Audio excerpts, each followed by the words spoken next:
Alors, Gabriela, je suis italienne d'origine brésilienne, en União Estável. Donc, une União Estável, c'est l'équivalent d'une cohabitation légale au Brésil. Donc, je suis italienne d'origine brésilienne en cohabitation légale depuis 7 ans avec mon compagnon brésilien. Nous avons une fille, je viens de recevoir mon annexe 19, donc en tant qu'européenne, c'est normal. Qu'est-ce qui va se passer pour mon compagnon? Alors, le problème, c'est que l'União Estável, donc cette cohabitation légale brésilienne, elle n'est pas reconnue équivalente à la cohabitation légale belge, mais ça n'a pas d'importance puisque vous êtes européenne, donc vous pouvez très bien, une fois que vous avez reçu votre carte, donc vous avez introduit votre annexe 19, une fois que vous avez reçu votre carte de séjour, votre compagnon peut introduire la demande sur base de la relation durable.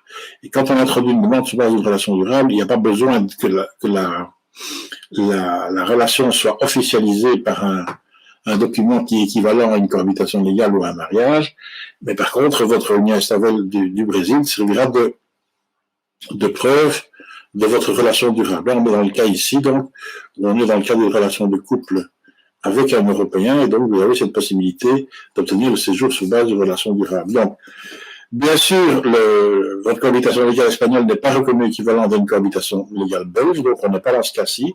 C'est pas non plus un mariage, on n'est pas dans ce cas-là. Par contre, on est dans le cas ici d'une relation durable, et donc la relation durable, ça se prouve par toute loi de droit. Et ici, il est clair qu'il y a 2 éléments dans votre dossier qui permettent, sans doute possible, d'obtenir le séjour sur base de cette relation durable. C'est d'une part que vous avez une cohabitation légale brésilienne qui, même si elle n'est pas reconnue équivalente à la cohabitation légale de droit belge, est quand même un document qui établit votre relation.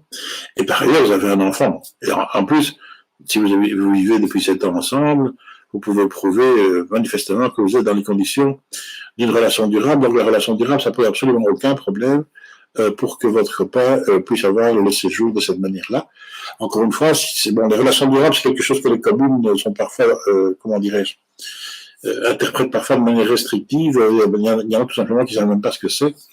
Mais donc, si vous êtes confronté à un problème avec votre commune, on est à votre disposition. Donc, prenez rendez-vous pour une consultation et on peut vous accompagner dans toutes les étapes jusqu'à ce que votre copain reçoive sa carte F à peu près en même temps que vous.